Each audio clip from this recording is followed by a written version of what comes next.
Welcome back to Whispers of Legacy. In this episode, we delve into the early life of one of Mahabharata's most complex and tragic heroes, Karna. Born with a celestial destiny, yet raised in humble surroundings, Karna's story begins with an extraordinary secret and an agonizing choice. In the grand tapestry of destiny, Princess Kunti of Kunti Kingdom was granted a divine boon to summon any deity and bear a child blessed with celestial qualities. One night, moved by curiosity and the silent allure of the cosmos, she invoked Surya, the radiant sun god. Surya manifested before her, his presence both awe-inspiring and gentle. From their divine union, a son was born, Karna, adorned with golden armor and earrings, symbols of his heavenly heritage. Yet, the joy of his birth was shadowed by Kunti's apprehension. Unwed and fearful of societal judgment, she faced an agonizing choice. In a heart-wrenching act of love and desperation, Kunti set her newborn adrift upon the river's gentle currents, entrusting his fate to the gods. Meanwhile, in the ancient kingdom of Hastinapura, Adhiratha, the humble royal charioteer of King Dhritarashtra, began his day by the riverbank. Married to Radha, a woman of boundless compassion, the couple longed for the joy of a child to complete their simple lives.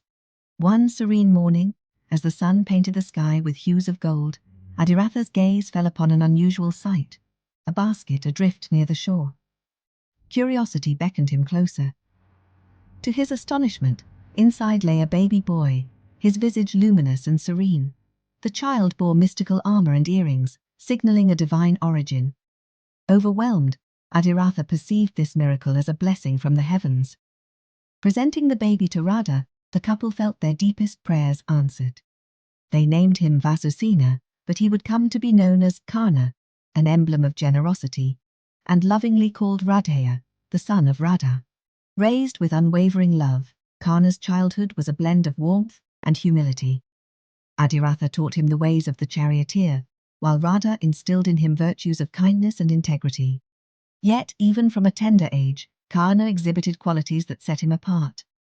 His strength was unmatched among his peers, and a certain nobility shone through his actions, a silent herald of his true lineage. Drawn to the art of warfare, Karna found solace in archery. Without formal training, he taught himself, his natural talent evident as he hit target after target, with unerring precision. The village folk marveled at his abilities, often pondering how the son of a charioteer could possess such extraordinary skills. Unknown to them, Karna was the child of celestial heritage. As his aspirations grew, Karna sought to learn from Dronacharya, the royal tutor of princes.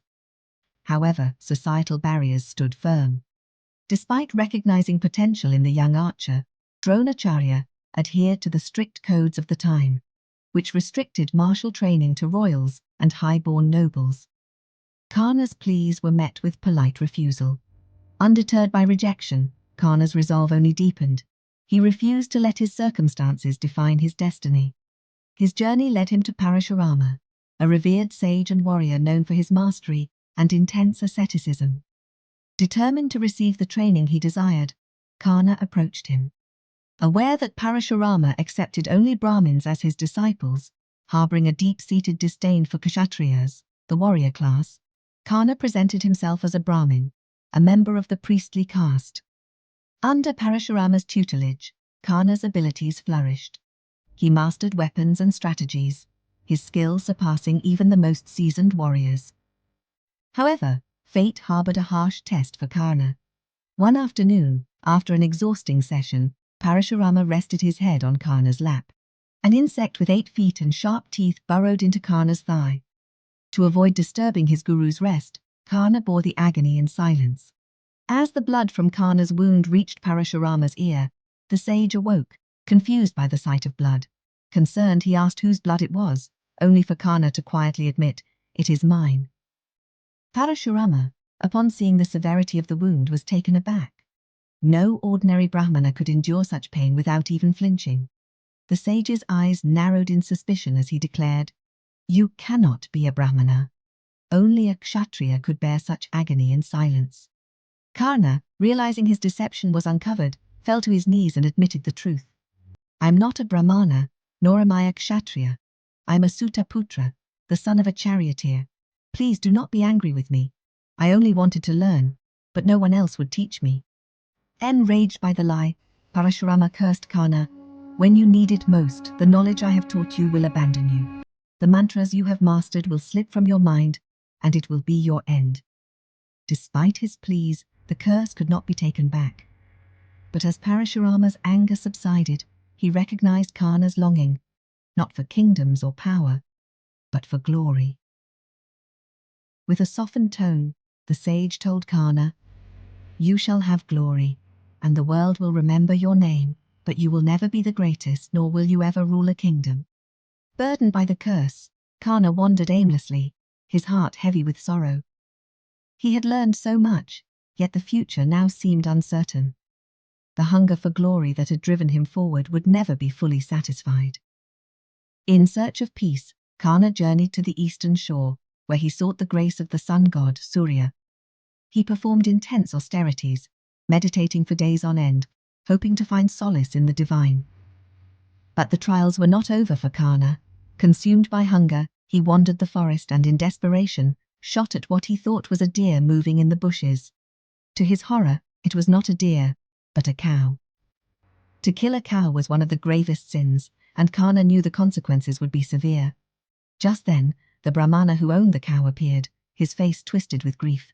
"You have killed my cow," he cried, "and for that, I curse you.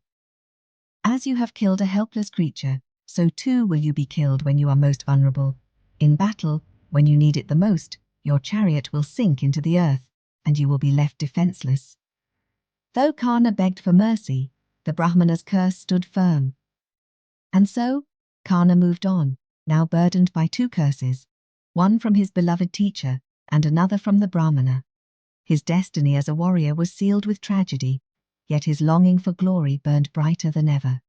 Karna possessed the skill of the greatest warriors, yet his birth and his curses shackled his potential. Still, he would not yield.